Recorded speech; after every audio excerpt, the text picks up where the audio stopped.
In a sun-drenched Greek village, where olive trees shimmered like silver and the Aegean Sea whispered secrets to the shore, lived a young boy named Lysander. More than anything, Lysander wanted to be the happiest person in the village. Happiness, he thought, must clink and shine. So, he began to collect things. Shiny pebbles, colorful shells, and even a single gold coin he found by the market. He kept them in a small wooden box, and every day he would count them. 1, 2, 3. More makes me happy. The villagers were much the same. They believed gold was the key to joy. They traded and haggled, their laughter rising only when their purses grew heavier. But an elderly woman named Callia, whose eyes held the wisdom of the sea, would often watch Lysander and smile sadly. "True happiness, little one," she'd say, "isn't something you can hold in a box." Lysander would just hug his box tighter. One day, while sitting on the docks, a mischievous dolphin with a twinkle in his eye popped his head out of the water. Splash! "Hello, treasure keeper," chirped the dolphin. This was Theo. Lysander, startled, nearly dropped his box. Theo asked, "What's in there?" "Something to make you happy." Lysander replied proudly, "Yes, it's my treasure. It makes me the happiest boy in the world."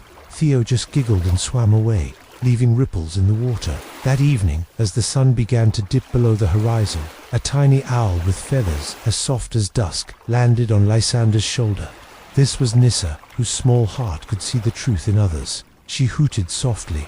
Lysander felt a strange sadness in his chest, a feeling his treasures couldn't fix.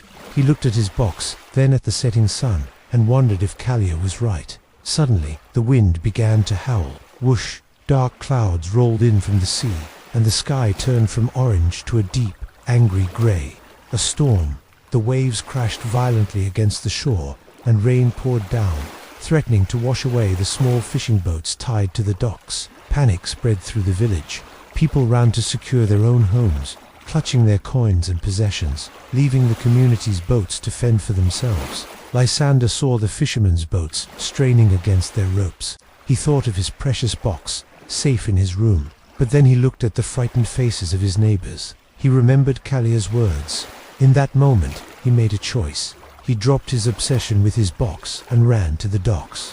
"We have to help," he shouted, his voice barely heard over the storm.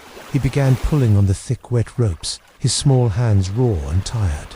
Soon, old Callia was by his side, her frail hands helping him tie stronger knots. Inspired by the boy's courage, a few other villagers dropped their belongings and joined in.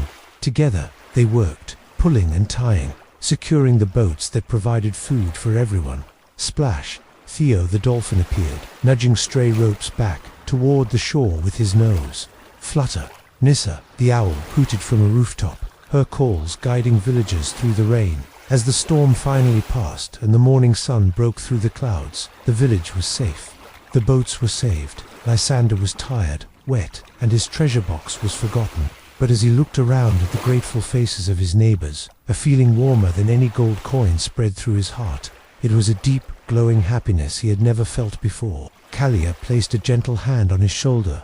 "You see, Lysander," she said softly, "happiness is not what you have, but what you give. It is the good you do."